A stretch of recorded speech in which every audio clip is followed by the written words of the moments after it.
بسم اللہ الرحمن الرحیم، السلام علیکم۔ شام رمضان میں آپ کو خوش آمدید کہتے ہیں۔ میں صدف عبدالجبار، میرے ساتھ ہیں سائم خان، اور روزانہ ہی رمضان کا یہ پہلا سال ایسا میں دیکھ رہی ہوں کہ جب ہم ڈسکشن شروع کر رہے ہیں جنگ سے، کیونکہ جنگ ہو رہی ہے دنیا میں، اور جس طرح کی جنگ ہو رہی ہے ایک بڑی غیر روایتی سی جنگ ہے ٹو بی آنیسٹ، اگر ہم بات کی جائیں، کیونکہ ہم نے کنونشنل وار دیکھی ہیں، جاتے ہیں جی کامبیٹ فائٹنگ ہوتی ہے، یہاں پر جی اپنے اپنے ملک سے بیٹھ کے میزائل داغے جاتے ہیں، اور جو ابنائے ہرمز، اسٹریٹ آف ہرمز کی جو بندش ہے اس کی وجہ سے جو معاشی امپیکٹ آیا ہے پوری دنیا پر، تو آج 17th ڈے ہے، 17واں دن ہے اس جنگ کا۔ آپ اس سے اندازہ لگائیں کہ جو بین الاقوامی مارکیٹ میں خام تیل کی قیمت ہے نا، ان کے اتار چڑھاؤ کی کیا صورت ہے؟ بالکل جی، اور اس جب ہم جنگ کی بات کر ہی رہے ہیں تو اس پوری وار سچویشن میں اے آئی بڑا امپورٹنٹ کلیدی کردار ادا کر رہا ہے۔ کہیں پر اگر ہم نے دیکھا کہ آیت اللہ خامنائی کی اگر جو تمام طرح جو کاؤنٹر اسٹرائک کا جو پلان تھا وہ بتاتے ہیں کہ اے آئی کے ذریعے بنا، اس کے بعد اے آئی ویڈیوز اینڈ آل، تو اے آئی بڑے پریسائز ڈیسیشنز کر رہا ہے اسرائیل کی جانب سے۔ اب ہو کیا رہا ہے کہ بین الاقوامی مارکیٹوں میں خام تیل کی قیمتوں میں اضافہ رکنے کا نام نہیں لے رہا۔ لنڈن برینٹ خام تیل جو ہے اس کی قیمت 1.51% اضافے سے $104.69 فی بیرل ہو گئی ہے، اور جو ویسٹ ٹیکسس خام تیل ہے اس کی قیمت بھی 0.86% اضافے سے اس وقت جو ہے وہ $99.52 فی بیرل ہو چکی ہے۔ اب امریکہ کا ایران میں خرگ جزیرے پر حملے کے بعد مشرق وسطیٰ میں تناؤ مزید بڑھ گیا ہے۔ ایک طرف امریکہ کہتا ہے کہ جو آئل انفراسٹرکچر ہے اس کو نشانہ نہیں بنانا، دوسری طرف امریکہ خرگ جزیرے کو نشانہ بنا رہا ہے جہاں پر ایران کا جہاں سے 90% کروڈ آئل ایکسپورٹ ہوتا ہے۔ Does it make sense? مطلب ڈونلڈ ٹرمپ اتنی illogical فیصلے کر رہے ہیں کہ سمجھ سے باہر ہے۔ بھائی ان کے جو منسٹر آف وار ہیں Peter hex, I think in کو کوئی صحیح مشورے دینے والا نہیں ہے ڈونلڈ ٹرمپ کو، تو انہوں نے اپنے ارد گرد لوگ بھی ایسے جمع کیے ہوئے۔ بہرحال اب ڈونلڈ ٹرمپ تو منت سماجت پر آ گئے ہیں، سوچیں چائنا سے بھی مدد مانگ رہے ہیں، وہ ہم آپ کو بتائیں گے، لیکن مشرق وسطیٰ میں کشیدگی اور ابنائے ہرمز کی بندش سے دنیا بھر میں ہم دیکھ رہے ہیں گیس اور تیل کا بحران بڑھتا جا رہا ہے، ظاہر سپلائی چین متاثر ہوئی ہے، قیمتوں میں رد و بدل ہوا ہے، روزانہ اضافہ دیکھ رہے ہیں۔ پاکستان میں بھی ایندھن کے تحفظ اور قلت پر قابو پانے کے لیے ہنگامی اقدامات کیے گئے، اور پاکستان اپنی پیٹرولیم مصنوعات کا بڑا حصہ ظاہر سی بات ہے معلوم ہے درآمد کرتا ہے، باہر سے منگاتا ہے۔ ممکنہ طور پر دو بڑے آپشنز میں سے ایک کا انتخاب ہمیں کرنا پڑ سکتا ہے۔ پیٹرول ڈیزل کی قیمتوں میں اضافہ ایک ممکنہ آپشن ہے، جس کی مثال ہم نے تھوڑے دن پہلے بھی دیکھی تھی، تاکہ عالمی مارکیٹ کی قیمتوں کے مطابق اخراجات کو پورا کیا جا سکے، اور اس آپشن سے عوام کو غیر ضروری ایندھن کے استعمال سے روکا جا سکے۔ اس کے ساتھ یہ بھی انکلوڈ۔ اچھا، دوسرا آپشن کیا ہے؟ دوسرا آپشن یہ ہے کہ خریداروں کے لیے پیٹرول اور ڈیزل کا کوٹا مختص کیا جائے۔ یہ بڑا انٹرسٹنگ ہے، اور یہ طریقے سے خطے کے کئی ممالک میں یہ طریقہ جو ہے استعمال کیا جا رہا ہے۔ سری لنکا میں کاروں کو تقریباً 15، بسوں کو 60 لیٹر ہفتہ وار ایندھن جو ہے مختص کر دیا گیا ہے کہ یہ اماؤنٹ آف لیٹر جو ہے آپ کو ملے گا ہفتے میں۔ میانمار میں پرائیویٹ گاڑیوں کے لیے ایوین اور اوڈ نمبر پلیٹ جو ہے وہ اس کے تحت ڈرائیونگ کے دن مقرر کی جائیں گے۔ بنگلہ دیش نے روزانہ فیول کی فروخت محدود کر رکھی ہے۔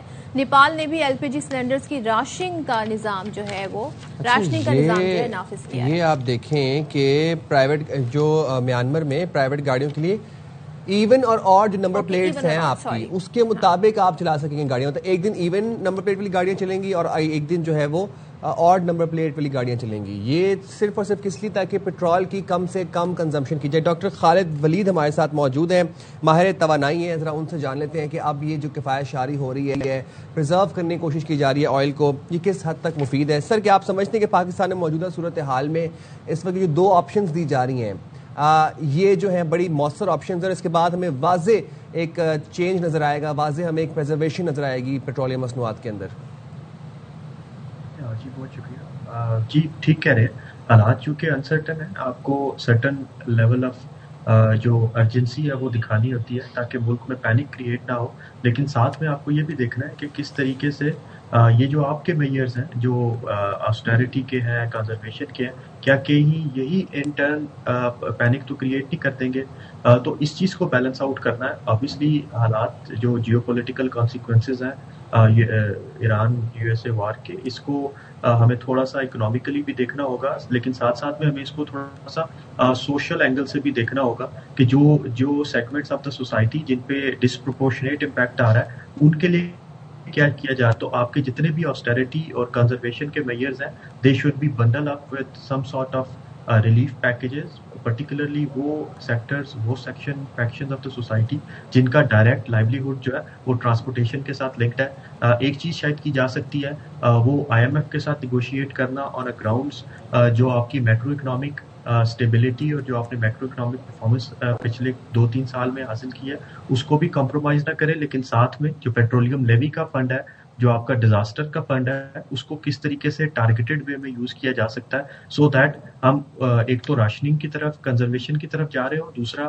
راشننگ اور کنزرویشن کی وجہ سے جو آپ کا ایک ٹرکل ڈاؤن نیگیٹو امپیکٹ آتا ہے دیگر سیکٹرز پہ وہ جو ہے وہ نہ آ رہا ہو، اور ہم ایک ایکویٹیبل ریشننگ اور ایکویٹیبل جو آپ کا کنزرویشن اسٹریٹجی ہے اس کی طرف جا سکیں، اور ساتھ میں پھر آپ کو الٹرنیٹ سورسز کو بھی دیکھنا ہے۔ اگر میں یہاں پہ ذکر سولر پینلز کا نہ کروں تو شاید ایک جو ہے وہ ٹھیک نہیں ہوگا، لیکن پاکستان میں جس طرح سے سولر ریولوشن آیا اگر وہ نہ ہوتا تو شاید ہم آج سے بہت بری سچویشن میں ہوتے، خاص طور پہ آپ کا پاور سیکٹر۔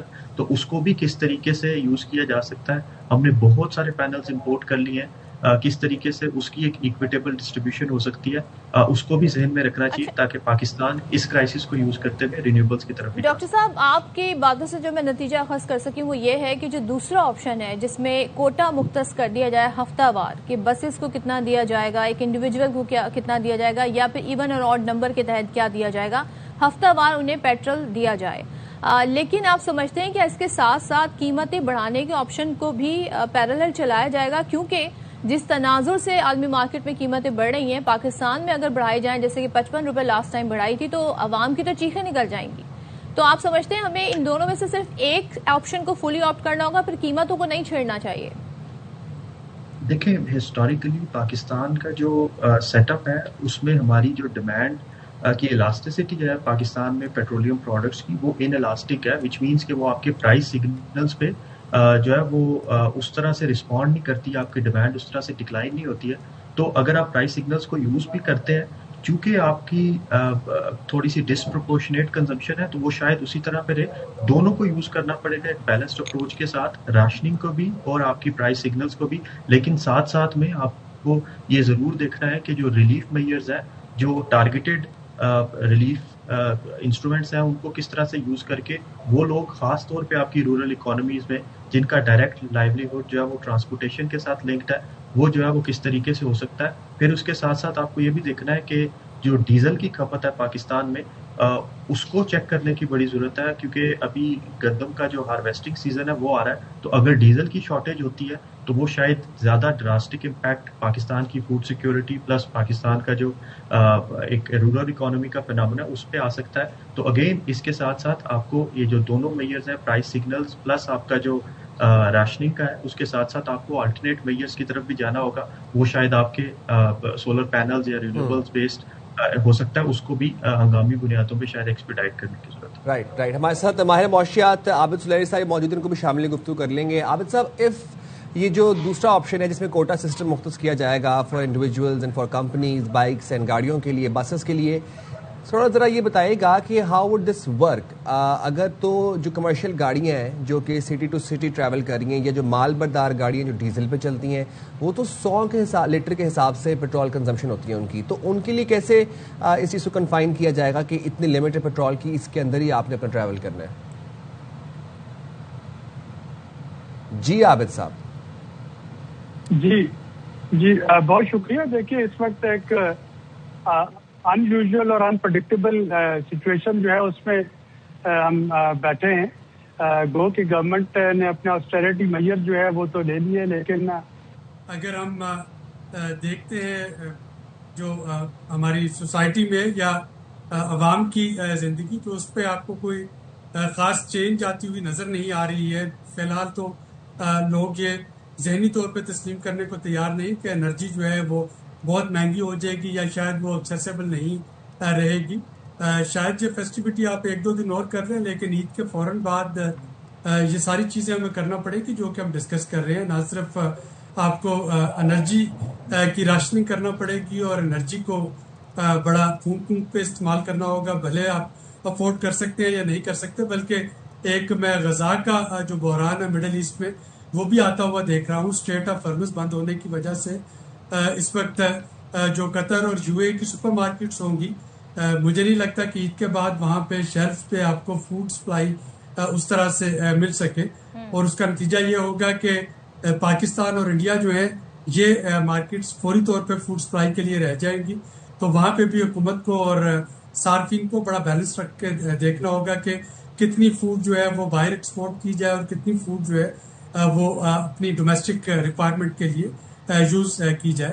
تو there are some challenging times ahead, اور اس میں بڑی گاڑیاں ہوں, چھوٹی گاڑیاں ہوں, ٹرانسپورٹ والی گاڑیاں ہوں, جب پیٹرول مہنگا ہو رہا ہوگا یا جب اس کی سپلائی خدا نخواستہ اگر وہ مشکل میں پڑ جائے گی تو آٹومیٹکلی میرا خیال ہے لوگوں کے پاس راشننگ کی سینس جو ہے وہ آنا شروع ہو جائے گی. اچھا ڈاکٹر خالد صاحب, آپ سے میں جاننا چاہوں گی کہ جیسے ہم گاڑیوں کی بات کر رہے ہیں, موٹر سائیکل ہیوی ٹریفک کے لیے پیٹرول ڈیزل کا کوٹا مختص کر دیا جائے, تو ویسے ہم بچت کتنی کر پائیں گے, اس پہ کتنا ہوم ورک ہوا ہے ابھی؟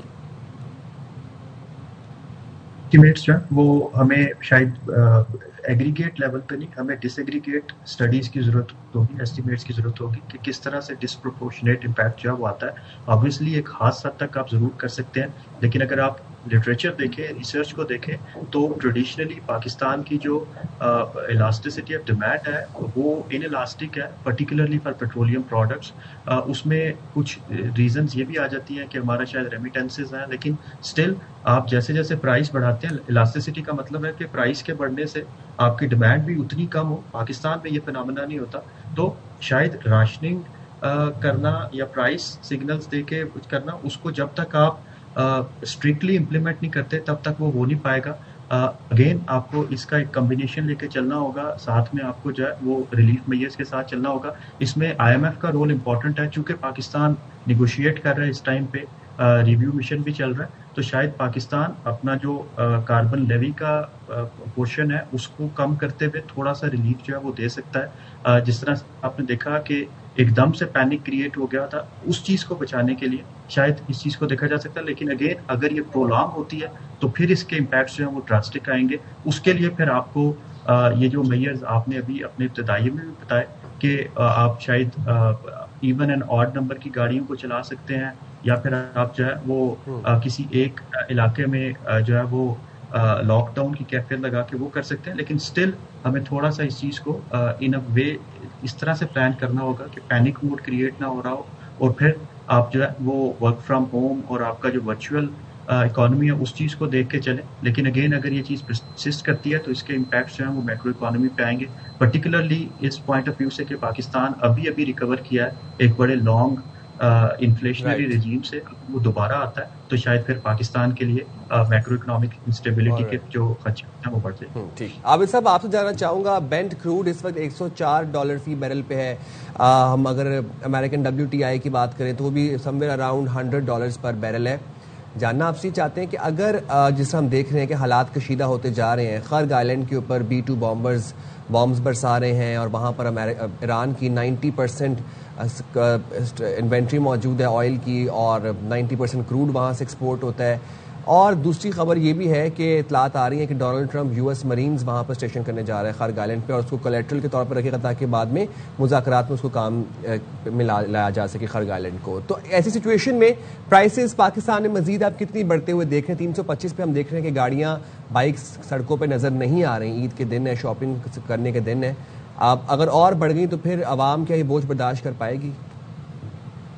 دیکھیے, انرجی ایک ایسی چیز ہے جس کا ریٹ جتنا بھی بڑھتا ہے اس کا استعمال کم تو ہو سکتا ہے, لیکن ظاہر ہے کہ جو فاصلہ آپ نے جو ہے وہ ٹرانسپورٹ پہ طے کرنا ہے وہ پیدل چل کے نہیں کر سکتے. تو مرتا کیا نہ کرتا, یہ بوجھ تو اٹھانا پڑے گا. اگر بچوں کو اسکول جانا ہے, لوگوں کو آفیسز میں پہنچنا ہے, مارکیٹس کو کھلا رکھنا ہے, لوگ کارپول کی طرف آ سکتے ہیں, پبلک ٹرانسپورٹ کا استعمال زیادہ ہو جائے, موٹر بائکس کا استعمال زیادہ ہو جائے, لیکن یہ تو رہے گا.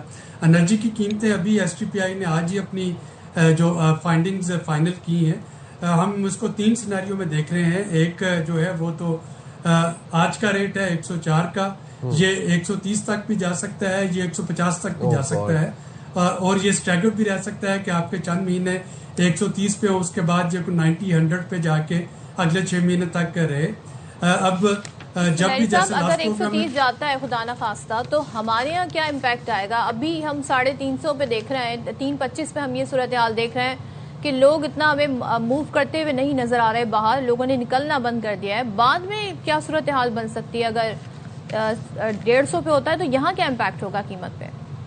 ظاہر ہے کہ ہمیں اس میں پھر IMF کے ساتھ نیگوشیٹ کرنا پڑے گا کہ کیا ہم پیٹرولیم لیوی جو لے رہے ہیں اس میں کمی کر سکتے ہیں کہ نہیں. اگر پیٹرولیم لیوی میں IMF سے فورس میجور کے طور پہ تھوڑا سا آپ کو کشن مل جاتا ہے تو شاید پرائسز کا امپیکٹ جو ہے وہ اتنا زیادہ نہ آئے. لیکن اس سے بھی بڑا سوال جو ہے وہ یہ ہے کہ it's not about money only, یہ صرف قیمت نہیں، اس کی سپلائی جو ہے وہ بڑا میٹر کرے گی کہ اگر آپ کا یہ کشیدگی جو ہے یہ ہاریزونٹلی بڑھتی چلی جاتی ہے تو پھر سپلائی کہاں سے آئے گی، LNG کہاں سے آئے گی، پیٹرول کہاں سے آ رہا ہوگا. تو اس میں یقینی طور پہ ایک جو ہے ریشنل اور راشننگ دونوں کی ضرورت پڑے گی. قیمت بعد میں رہ جائے گی، سپلائی جو ہے وہ زیادہ امپورٹنٹ ہو جائے گی کہ آپ کے پاس تیل کے ذخائر رہیں اور وہ چلتی رہے. ٹھیک ہے، بہت شکریہ عابد سلیری صاحب، آپ نے ہمارے پروگرام کے لیے وقت نکالا. ساتھ ڈاکٹر خالد ولیدی ہمارے ساتھ موجود تھے. بڑی پریسائزلی انہوں نے یہ بات سمجھائی کہ آپ کو یاد ہوگا کہ جب برینٹ کروڈ 117 پہ گیا تھا تو پاکستان نے 55 روپے بڑھے تھے. اب خالد صاحب اور بتا رہے تھے اور عابد صاحب بتا رہے تھے کہ اگر یہ 130 تک چلا گیا خدا نہ خواستہ برینٹ کروڈ فی بیرل تو پھر پاکستان میں کیا ہوگا؟ پھر وہ یہ آپشن دے رہے ہیں کہ پھر IMF سے بات کرنی پڑے گی تو جو لیویز دی جا رہی ہیں وہاں پہ کچھ ذرا رد و بدل کیا جا سکے. لیکن دیکھتے ہیں جی کیا گورنمنٹ اس حوالے سے فیصلے لیتی ہے. لیکن ہم بات کر رہے تھے جس انسان نے اور جس ملک نے اور بلکہ نیتن یاہو ڈونلڈ ٹرمپ دونوں کی بات کر لیتے ہیں، یہ جنگ کا آغاز کیا. اب وہ اس پوائنٹ پر آ گئے ہیں کہ وہ منتیں کر رہے ہیں، چائنا سے مدد مانگ رہے ہیں کہ یہ کھلوائیں جی ابنائے ہرمز جو ہے اس کو کھلوائیں. کبھی وہ جرمنی کو کہہ رہے ہیں، کبھی وہ جاپان کو کہہ رہے ہیں، کبھی وہ انگلینڈ کو کہہ رہے ہیں، کبھی فرانس کو کہہ رہے ہیں. لیکن جہاں سے وہ بات کر رہے ہیں انہیں بس جواب ایسے ہی مل رہا ہے. سو ابنائے ہرمز کھلوانے کے لیے صدر ٹرمپ کو انتہائی ناکامی کا سامنا اس وقت کرنا پڑ رہا ہے. چین سمیت دنیا بھر سے مدد کی اپیل انہوں نے کر دی ہے. اچھا جنگ شروع کریں آپ اور سمیٹیں آ کر اس کو دوسرے. تو جنگ شروع کرنے کے بعد جی اب یہ کہہ رہے ہیں ابنائے ہرمز کھلوا دیں. کسی بھی ملک نے ابھی تک کوئی پازیٹیو جواب نہیں دیا اور خطے میں بحری جہاز بھیجنے کا اعلان نہیں کیا. وہ کہہ رہے ہیں جی اپنے اپنے جہاز بھیجیں تاکہ وہ راستے کھلوائیں. سو امریکہ کے معاشی اتحادی ہیں جاپان کے ساتھ ساتھ فرانس بھی، آسٹریلیا بھی، برطانیہ نے بھی بحری جہاز بھیجنے سے انکار کر دیا ہے. تینوں ملکوں نے بغیر پائلٹ طیاروں کے ذریعے نگرانی اور سفارتی کوششوں کو ترجیح دینے کا فیصلہ کیا. اور ویسے ان کا بیسک پوائنٹ یہ ہے کہ ہمیں اس جنگ کا مقصد نہیں پتا کہ آپ جنگ کر کس لیے رہے تو ہم کیوں اپنے جہاز. ایوریبڈی از ناٹ ایز معذرت کے ساتھ dumb and fascist as Donald Trump. پرائے کی جنگ میں جا کے کوئی نہیں کودتا. کسی کے گھر میں آگ لگی ہو نا کوئی نہیں جا کے اس آگ میں کودے گا. تو سب ملک جو ہیں ممالک وہ سب کے سب ذمہ داری کا مظاہرہ کر رہے ہیں. اب ہوا کیا کہ امریکہ ڈونلڈ ٹرمپ کے پاس ایک ٹرمپ کارڈ تو ہوتا ہے.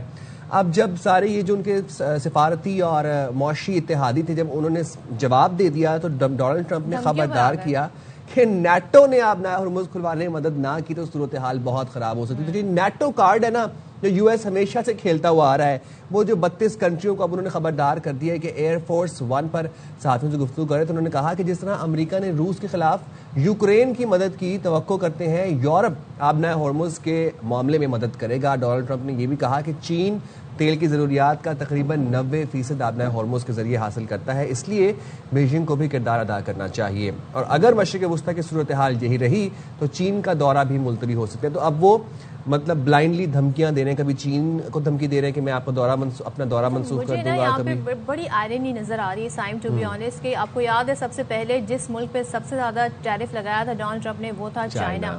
آئے دن چائنا کو دھمکیاں. اب کہہ رہے ہیں جی میں آپ کا وزٹ ڈیلے کر دوں گا. انہوں نے وزٹ کرنا ہے اپریل میں چائنا کا.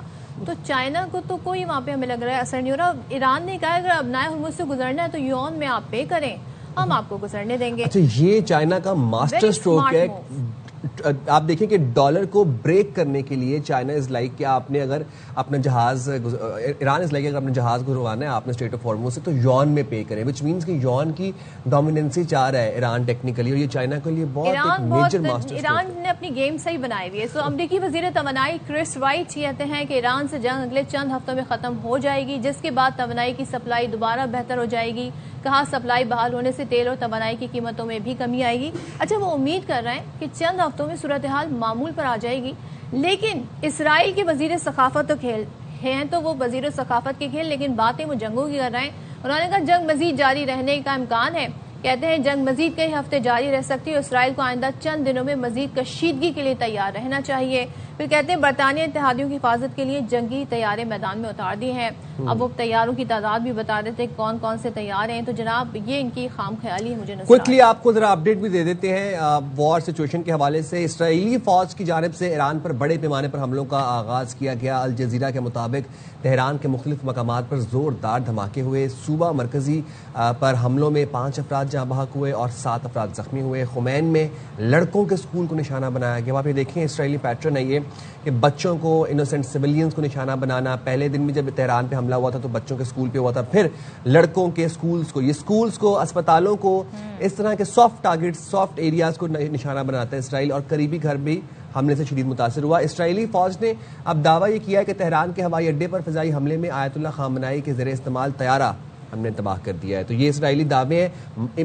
ایشو یہ ہے کہ اسرائیل میں بھی انفارمیشن بلیک آؤٹ ہے جو کہ وہاں پر ٹیکنیکلی خود سے کیا گیا ہے، اور ایران میں تو ویسے انفارمیشن بلیک آؤٹ ہے. تو بہت مشکل ہے ایکوریٹ اسرائیل میں، اور ایران میں تو آپ دیکھیں نا کہ ویسی بڑی مشکل ہے وہاں سے انفارمیشن باہر آنا.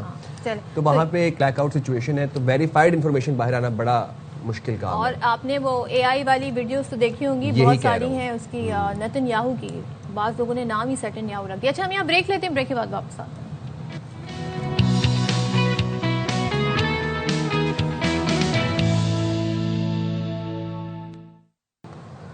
ویلکم بیک جناب. اور ہم بات کر رہے تھے مشرق وسطی کے بگڑتے حالات کے اوپر، اور آپ کو وار سچویشن سے اپڈیٹس بھی دے رہے تھے. امڈسٹ دی وار ایران کے وزیر خارجہ عباس اراغچی نے بیرونی جارحیت کے خلاف بھرپور حمایت پر پاکستان کی حکومت اور عوام کا تہہ دل سے شکریہ ادا کیا ہے. ایکس پر اردو میں لکھا کہ ان بابرکت روحانی دنوں اور گھڑیوں میں حکومت اور عوام کا شکریہ ادا کرتا ہوں. پاکستان نے امریکہ اور صہیونی رجیم کی جارحیت کے مقابلے میں عوام اور ایران کی حکومت سے یکجہتی اور حمایت کا بھرپور اظہار کیا. اور عباس اراغچی نے کہا ایران اللہ پر کامل توکل کے ساتھ اپنی حاکمیت اور علاقائی سالمیت کے دفاع کے لیے ثابت قدمی اور استقامت کے ساتھ کھڑا ہے. تو ایران کے وزیر خارجہ عباس اراغچی نے بیرونی جارحیت کے خلاف بھرپور حمایت پر پاکستان کی حکومت اور عوام کا تہہ دل سے شکریہ ادا کیا ہے. یہ آپ دیکھ سکتے ہیں ایکس پر انہوں نے یہ پوسٹ کی ہے. ایکس پر اردو میں لکھا ان بابرکت روحانی دنوں اور گھڑیوں میں حکومت اور عوام کا شکریہ ادا کرتا ہوں. بیرسٹر دانیال چودھری نے ہمیں جوائن کیا. Thank you so much. Government سے آپ کا تعلق ہے، ظاہر پاکستان مسلم لیگ نون کی حکومت ہے اس وقت. Daniyal sahab thank you so much once again. اور میں یہ جاننا چاہتی ہوں وزیر خارجہ ایران کے شکریہ ادا کر رہے ہیں، خاص طور پہ اس ٹف ٹائمنگ میں ہم دیکھ رہے ہیں کہ پاکستان جس طرح کھڑا ہے، انہوں نے نہ صرف پاکستانی عوام بلکہ حکومت کا بھی تہہ دل سے شکریہ ادا کیا ہے. سو یہ میسیجنگ ظاہر ہے ایک تو جیسٹر تو ہے، بڑا اچھا جیسٹر، لیکن how would you respond to that کیونکہ وہ ایران کے وزیر خارجہ ہیں. دیکھیے صدف، یہ جو ابھی جو ایران کے وزیر خارجہ کی بات ہے یہ بڑی پرٹننٹ ہے، ناٹ اونلی فار پاکستان، اس سارے ریجن کے لیے. اور وہ اس لیے کیونکہ پاکستان کی جو ڈپلومیسی ہے اور پاکستان کا جو رول رہا ہے اس پوری جنگ میں، جس میں ہم نے ہمارا ایک پیکٹ ہے جو سعودی عرب کی ڈیفنس کے ساتھ ہے اور سعودی کی ڈیفنس کے ساتھ ہے اور حرم کی ڈیفنس کے ساتھ ہے، اور ایک ہے کہ ہم اس ریجن میں اسٹیبلٹی لے کے آئیں. ایک ہے کہ ہم اس ریجن کو اسٹیبلائز کریں اور میک شیور کریں کہ نان اسٹیٹ ایکٹرز اور باہر سے جو لوگ ہیں یہاں قابض نہ ہو سکتے. اس میں پاکستان کی جو ڈپلومیسی ہے اور اس طرح پاکستان نے ایکٹ کیا اس کو ایران نے بھی اپریشیٹ کیا. اور جو ہم نے ایک رول پلے کیا خاص طور پہ مڈل ایسٹ کے ساتھ، سعودیہ کے ساتھ، ایران کے جو فارن منسٹرز ہیں ان کے ساتھ، یہ بڑا ایک پازیٹیو ایک اسٹیٹمنٹ شپ کا اس میں آپ کی افواج نے، آپ کے پرائم منسٹر نے اور آپ کے جو آپ کے منسٹر ہیں سردار صاحب نے، ان کا ایک بڑا امپورٹنٹ رول رہا ہے. اور انہوں نے بڑا اسٹریٹجکلی پاکستان کا یہ رول پلے کیا ہے.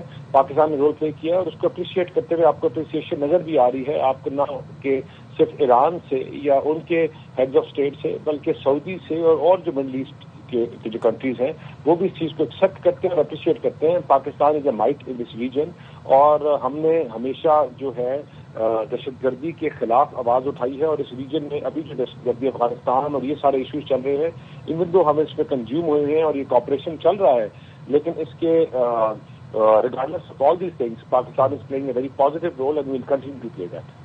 اچھا یہ ٹویٹ بڑا امپورٹنٹ تھا عباس اراغچی صاحب کا, and how it was written was even more integral. لکھا کہ ان بابرکت روحانی دنوں اور گھڑیوں میں سنس رمضان کا مہینہ چل رہا ہے, حکومت اور عوام کا شکریہ ادا کرتا ہوں. دانیال صاحب, پاکستان نے بہترین سفارتکاری کا مظاہرہ کیا, امیزنگ پولیٹیکل ڈپلومیسی, دنیا آج معترف ہے, بٹ آئی وانٹ کہ آپ ذرا جو ملٹری ڈپلومیسی ہے اس کے اوپر بھی تھوڑی روشنی ڈالیں کہ آج جب مشرق وسطیٰ میں مزلز اندھا دھند چل رہے ہیں, کس کا مزل کہاں پہ آگے کس ملک میں کس تنصیبات پہ کہاں پہ گر رہا ہے, نو بڈی نوز, اور ایسے پاکستان اس آگ کی لپیٹ میں آنے سے بچا رہا, محفوظ رہا. دیکھیں پاکستان تو بالکل بچا تھا, لیکن جو آپ کے, جس طرح میں نے کہا کہ آپ کے آرمی چیف, آپ کے پرائم منسٹر, ان کی جو ٹیم تھی اسحاق ڈار صاحب کے ساتھ, وہ ٹیم اگر ایک افیکٹولی کام نہ کرتی تو مڈل ایسٹ میں بہت تباہی ہوتی. تو یہ جو جس ڈپلومیسی کی یہ بات کر رہے ہیں, یہ پاکستان نے ایک بڑا ایک اچھا رول پلے کیا ہے, جہاں ہم نے ایک ثالثی کا کردار ادا کیا ہے, جہاں ہم نے ان کی دوریوں کو کم کرنے کی بات کی ہے, اور at the same time we made sure کہ ہم اس میں پارٹی نہ بنے. تو دس واز ویری امپورٹنٹ کہ پاکستان کا جو رول ہے, and every coming day Pakistan کو یہ انٹرنیشنل پلیٹ فارم میں, دنیا میں اور مسلم امہ میں پاکستان کو عزت بھی مل رہی ہے. اور باقی جس طرح انہوں نے کہا, یہ بابرکت مہینے میں, رمضان کے مہینے میں ہم نے میک شیور کیا کہ کم سے کم کیجولٹیز ہوں گلف کنٹریز کی آپس میں, اور بیٹھ کر چیزیں نیگوشیٹ ہو سکیں, چیزیں حل کی طرف جائیں. اور انشاءاللہ پاکستان کا جو ایران کے ساتھ ہے اور جو مڈل ایسٹ کے اور ممالک کے ساتھ ہے, پاکستان ایک پازیٹیو رول پلے کرے گا, اور انشاءاللہ اس خطے میں واپس اسٹیبلٹی کو لانے میں اپنا پورا کردار ادا کرے گا. ٹھیک ہے, تھینک یو سو مچ. دانیال چودھری صاحب تھے, اس حوالے سے انہوں نے بڑی خوشی کا بھی اظہار کیا ہے اور ساتھ میں اپریشیٹ کیا ہے اس جیسچر کو, اور یقیناً پاکستان نے جو اپنی سفارتکاری سے ایک بہترین رول پلے کیا ہے اس کے ثمرات بھی ہمیں نظر آ رہے ہیں. اسی حوالے سے بات کریں گے دفاعی تجزیہ کار ایئر کموڈر ریٹائرڈ خالد چشتی صاحب ہمارے ساتھ ہیں. خالد چشتی صاحب, ہم دیکھتے ہیں کہ ایسی صورتحال میں کہ جب اس وقت جو خطے کی صورتحال ہے اور جو ماحول بنا ہوا ہے, جی سی سی کنٹریز کے ساتھ جو معاملات ہو گئے ایران کے, ایسے میں ایران کے وزیر خارجہ عباس اراغچی بیرونی جارحیت کے خلاف بھرپور حمایت پر پاکستان کی حکومت اور عوام کا تہہ دل سے شکریہ ادا کرتے ہمیں نظر آ رہے ہیں. انہوں نے ایکس پر پوسٹ بھی لکھی ہے جو یہ بتاتی ہے کہ وہ ساری صورتحال میں اس جیسچر کو پاکستان کے کتنا اپریشیٹ کریں, کتنا امپورٹنٹ رول پاکستان پلے کر رہا ہے, جانتے ہوئے کہ ہماری اس خطے میں پوزیشن کیا ہے, ہماری دیگر کنٹریز سے کیا تعلقات ہیں, ہمارے گلف کنٹری سے کیا تعلقات رہے ہیں, ایران سے کیا رہے ہیں, خود ہمارے دو فرنٹ کی اگر ہم بات کر لیں, انڈیا اور افغانستان پہ جو صورتحال ہے, ہم نے سب کو بڑے اچھے سے مینج کیا ہوا ہے. تو کس طرح آپ دیکھتے ہیں اسے؟ بہت شکریہ میں صدف اور سائمہ آپ نے انوائٹ کیا. دیکھیے پاکستان کی اس پوری خطے کے اندر جو اس وقت سچویشن چل رہی ہے, ایک طرف تو ہماری پوزیشن بہت چیلنجنگ ہے اور ایک طرف الحمدللہ بہت ایڈوانٹیجز بھی ہے. چیلنجنگ اس طرح سے ہے کہ ہم نے مئی میں ایک ہندوستان سے کتنے بڑے کانفلکٹ کے اندر سے گزرے, پھر آپ نے دیکھا کہ اس وقت ہماری ایک آن گوئنگ آلموسٹ کانفلکٹ یا وار چل رہی ہے پاکستان کے ساتھ. تیسرا بارڈر جب انڈر فائر ہوا, اور وہ بھی نو لیس دین امریکہ کی طرف سے اور اسرائیل کی طرف سے جوائنٹلی, تو یہ بہت بڑی چیلنجنگ سچویشن ہمارے لیے پیدا ہو گئی تھی کہ ہمارا تیسرا بارڈر ظاہر ہے انکمفرٹیبل یا ان ایزی نہیں ہونا چاہیے تھا, ہاسٹائل ہونا تو بہت دور کی بات ہے, ہم افورڈ ہی نہیں کر سکتے. تو یہ تو سینسٹیوٹی تھی ہماری ایران بارڈر کی طرف. لیکن ہمیں اللہ تعالیٰ نے شاید ایک ایڈوانٹیج بھی دیا ہے, کیونکہ ہم نے مئی 2025 میں جس طرح دنیا میں ریلیونٹ ہوئے, جس طرح ہم ایک اسٹیبلائزنگ فورس کے طور پر بن کر ابھرے, وہ ہماری اب استعمال ہو رہی ہے. استعمال اس طرح ہو رہی ہے, اور اب اس طرح ہماری ایڈوانٹیج پوزیشن ہے کہ ایک ہمارا نیبر ملک ہے جس نے پاکستان کے معرض وجود میں آنے کے بعد سب سے پہلے ہمیں تسلیم کیا, بہت اچھے قریبی تعلقات رہے ہیں. ایون جو ان کی لیڈرشپ جس طرح یہاں سے شہید کیا گیا, پاکستان میں بہت اسٹرانگ سینٹیمنٹس تھے. تو ہماری ایک ایموشنل کنیکٹیوٹی ایران کے ساتھ جیوگرافیکل کنیکٹیوٹی کے علاوہ بھی ہے, پہلی بات. دوسری دیکھیے ہمارا ایڈوانٹیج پوزیشن یہ ہے کہ ہمارا سعودی عرب کے ساتھ جن کے ساتھ ڈیفینس ایگریمنٹ بھی ہے, ان کے ساتھ بھی ایموشنل ایگریمنٹ ہمارا انڈرسٹینڈنگ بھی ہے اور ڈیفینس پیکٹ بھی ہے. تو یہ ہم نے بہت زبردست اس کو بیلنس کیا ہے ان دنوں میں. اس ایڈوانٹیج کو ویلیو ایڈ کرنا ایک بہت بڑی چیلنجنگ سچویشن تھی کہ کسی ملک کو یہ نہ لگے کہ ہم سائڈ لے رہے ہیں. ہم نے یہ بھی ایک ایڈوانٹیج پوزیشن ہماری ہے کہ یہ دونوں ملک, خاص طور پر ایران اور سعودی عرب, ہماری بات دونوں سننے کو تیار ہیں اور ہم ایک بہتر کنیکٹ کر پائے ہیں. امریکن پریزیڈنٹ سے بھی ہمارا ایک کمفرٹ لیول ہے, آلدو وہ تو ظاہر ہے ان کی مرضی پر ڈومین پر, انہوں نے بہت سارے اور لوگوں کی بات نہیں مانی ہونی تو یہ جنگ نہ ہوتی, لیکن ہمارا ادھر بھی ایک ریلیٹیولی بہت بہتر کمفرٹ لیول ہے. تو آئی تھنک ہم بہت اچھا اس پہ پاکستان کو رول رہا ہے, ایک پازیٹیو کی ڈائریکشن کی طرف رہا ہے, بجائے ہم کوئی آل آؤٹ سائڈ لے لیتے اور آنے والے وقتوں کے لیے ہم آبویسلی ایک سیگمنٹ یا دوسرے ملک کے ساتھ ہمارے قطع تعلق ہوتے یا اسٹرین ہو جاتا ان تعلقات میں. تو آئی تھنک یہ بہت پازیٹیو ہے اور یہ ایک ویلیو ایڈ ہوئی ہے and we all should be proud of it. اچھا سر ذرا آج بات کر لیتے ہیں ایران اسرائیل اینڈ امریکہ وار کے اوپر. ہم یہ دیکھ رہے ہیں کہ ایک تو آئلینڈ خرگ جو ہے اس کو نشانہ بنانے کی کوشش کی جا رہی ہے. ڈونلڈ ٹرمپ اب یہ سوچ رہے ہیں کہ اس کو ایز اے کولیٹرل قابو میں کر لیا جائے, کنٹرول کر لیا جائے, تاکہ بعد میں پھر میڈیشن کے وقت یا ٹاکس کے وقت اس کو استعمال کیا جائے. دوسری طرف ہم یہ دیکھتے ہیں کہ ڈونلڈ ٹرمپ اس چیز کے تو خلاف ہیں کہ آئل تنصیبات کے اوپر, آئل انفراسٹرکچر کے اوپر حملہ نہیں ہونا چاہیے, کیونکہ عالمی مارکیٹ میں آج بھی ہم دیکھ رہے ہیں کروڈ برینٹ انکریز ہوا ہے, پھر WTI انکریز ہوا ہے, تو دنیا بھر میں ایک آئل کا بحران تو آیا ہوا ہے. ایسے میں خرگ جہاں سے 90% آف ایکسپورٹ کر رہا ہے ایران کروڈ آئل, اسی خرگ کے اوپر امریکن B-2 بامبرز آتے ہیں اور وہاں پہ آ کے اٹیک کر کے چلے جاتے ہیں. مطلب does it make sense to you کہ آپ پلیز ذرا 2+2 کر کے بتا سکتے ہیں کہ اس اٹیک کا مقصد کیا تھا اور ڈونلڈ ٹرمپ کرنا کیا چاہ رہے ہیں اب؟ یہ اچھا سوال ہے سائم, لیکن آپ نے کہا کوئی سینس بتا سکتے ہیں. انفارچونیٹلی اگر سینس پرویل کری ہوتی تو یہ جنگ ہی نہ ہوتی. سینس تو پرویل نہیں کی, پہلی بات تو یہ.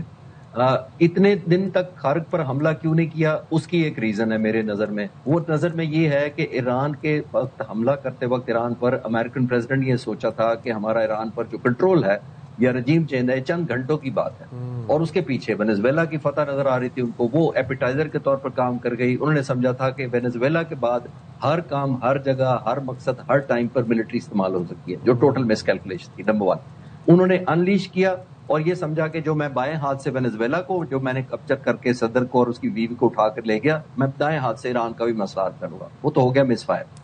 خرگ کا انہوں نے اتنے دن تک یہ نہیں اس لیے نہیں کیا کہ مجھے لگتا ہے کہ انہوں نے تو اس کو وار کی جو کہتے ہیں نا کہ جنگ کی بوٹی کے طور پر استعمال کرنا تھا, کہ یہ ہمارے ہاتھ آئی ہے غنیمت, ہم نے تو قبضہ کر لیا اس کے اوپر, اس کو استعمال کرنا تھا.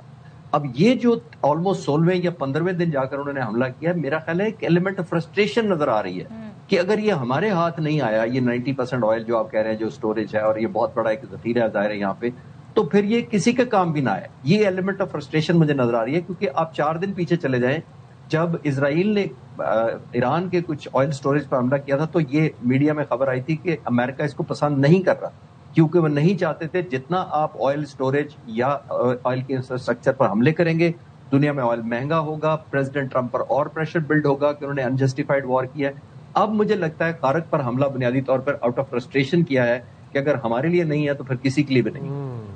اچھا چشتی صاحب, مجھے تھوڑا سا بتائیے گا کہ ایران کا یہ کہنا ہے, یہ دعویٰ ہے کہ ایران نے جان بوجھ کر اپنے ہتھیار مرحلہ بار استعمال کیے ہیں, تمام صلاحیتوں کو ایک ساتھ استعمال کرنے کے بجائے کچھ جو ہے بعد کے مراحل کے لیے چھوڑ دیے جو زیادہ جدید صلاحیتوں والے ہتھیار ہیں. ان دعووں میں کتنی صداقت ہے؟ کیا آپ سمجھتے ہیں پوری اسٹرینتھ ابھی تک ایران نے اپنے ہتھیاروں کی یوز نہیں کی ہے؟ جی میں آپ سے اتفاق کرتا ہوں کہ بالکل انہوں نے ایسا ہی کیا ہے, اور میں یہی فورسی کر رہا تھا کہ وہ پہلے دن ایگزاسٹ نہیں کریں گے, کیونکہ وہ پہلے دن ان کا پہلے چند دنوں میں انہوں نے امریکہ کا جو آن سلاٹ تھا مل کر اسرائیل کے ساتھ, اس کو صرف برداشت کرنا تھا یا سسٹین کرنا تھا. کم بیک پہلے راؤنڈ میں نہیں ہو سکتا تھا. اور میں شروع دن سے جب یہ جنگ انفولڈ ہوئی تھی تو میرا ماننا یہی تھا, اور میں نے یہی کہا تھا کہ پہلے چند دنوں تک ایران اس کو ہٹ کو ایبزارب کرے گا اور پھر ریٹیلیشن موڈ میں جائے گا, کیونکہ پچھلے 47 سالوں سے جو یہاں پہ حکومت ہے, صدف آپ ایگری کریں گی کہ ان پر سینکشنز ہیں. ان کو پہلے دن سے پتا ہے کہ جب بھی ہم پر حملہ ہوا کسی انفینٹری نے یا ٹینکوں نے یا کوئی توپوں نے آپ کا ٹیک اوور نہیں کرنا, ہوا سے ہونا ہے. ان کے تمام کا تمام انفراسٹرکچر جتنا میں نے پڑھا ہے, اپنے لیے بھی میں ڈاکومنٹریز بھی بناتا ہوں اس طرح کے وار پہ, تو اس کے لیے میں نے اور جب ریسرچ کی تو انہوں نے ڈے 1 سے پرپز بلڈ بنایا ہے کہ اگر ہم بام پروف نہیں بنا سکتے اپنا انفراسٹرکچر تو بام ریزسٹنٹ ضرور بنائیں, یعنی بام کو ریزسٹ کریں.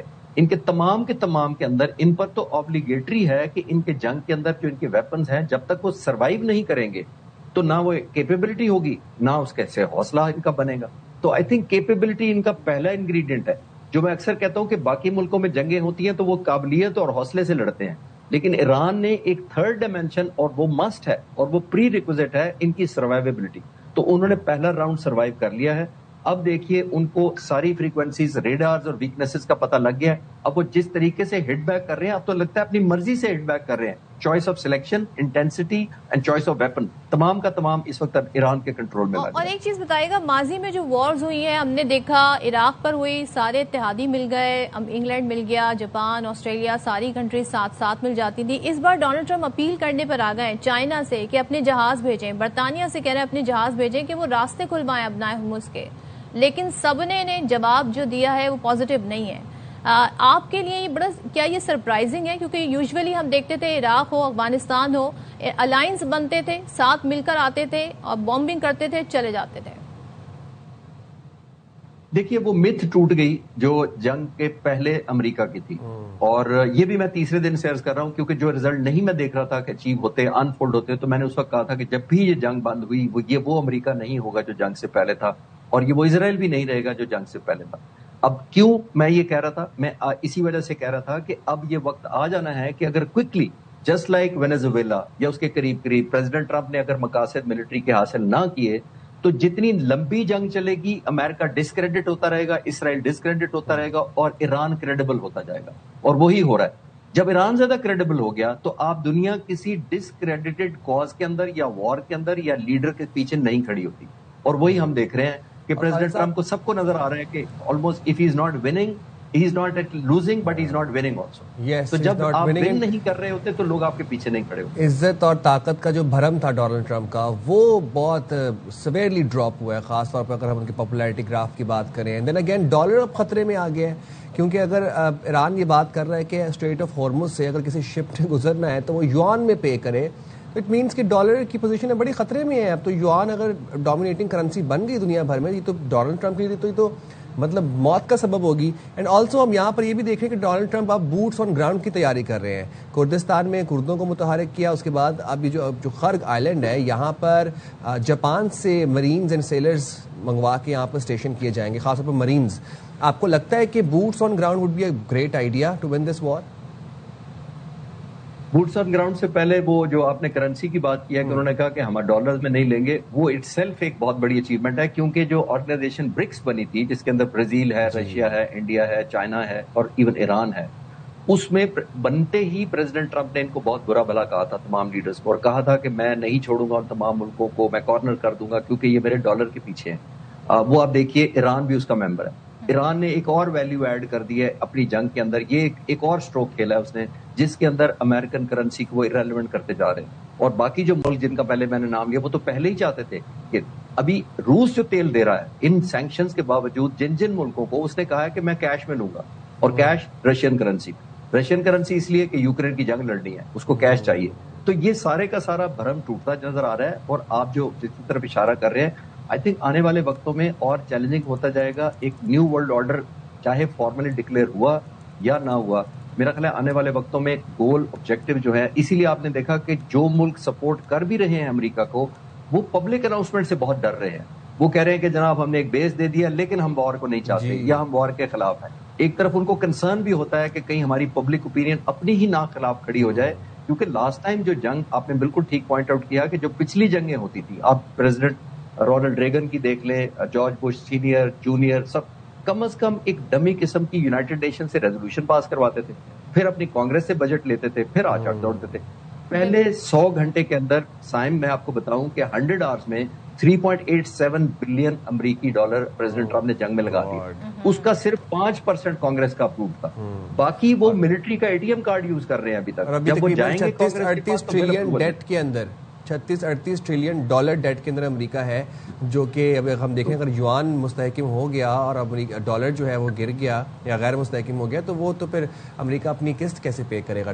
بالکل, تھینک یو سو مچ خالد چشتی صاحب, اور ہمیشہ سے آپ سے بات کر کے ہمیں بڑی انفارمیشن دی ہے. ہمارے ساتھ اس وقت موجود ہیں سابق سیکرٹری خارجہ اعزاز چودھری صاحب. تھینک یو سو مچ. اعزاز صاحب, آپ سے بات کرنے سے پہلے میں ذرا یہ ضرور ایڈ کرنا چاہوں گی, کیونکہ سوشل میڈیا پہ جو ایک ہم دیکھتے ہیں ایک پورا انفلکس ہے انفارمیشن, مس انفارمیشن, AI ویڈیو, کافی دنوں سے معلوم کرنے کی کوشش کی جا رہی تھی کہ کدھر ہے نیتن-یاہو. پھر ایک نئی ویڈیو آ گئی جس میں ان کی 6 فنگرز والا ایشو آ گیا, پھر ایک اور ویڈیو آ گئی, اب اس میں لوگ کہہ رہے ہیں کہ از لیفٹی لیکن وہ رائٹ ہینڈ سے کافی کا کپ پی رہے ہیں اور وہ کافی چھلک نہیں رہی ہے. I believe in this theory, جو لیفٹ اور رائٹ ہینڈ والی تھیوری, آئی بلیو ان دس. اور وہ جو کافی جو بڑی نائسلی برمڈ کافی ہے لیکن وہ گر نہیں رہی کپ سے باہر, حالانکہ وہ کپ کو سکویز بھی کر رہے ہیں.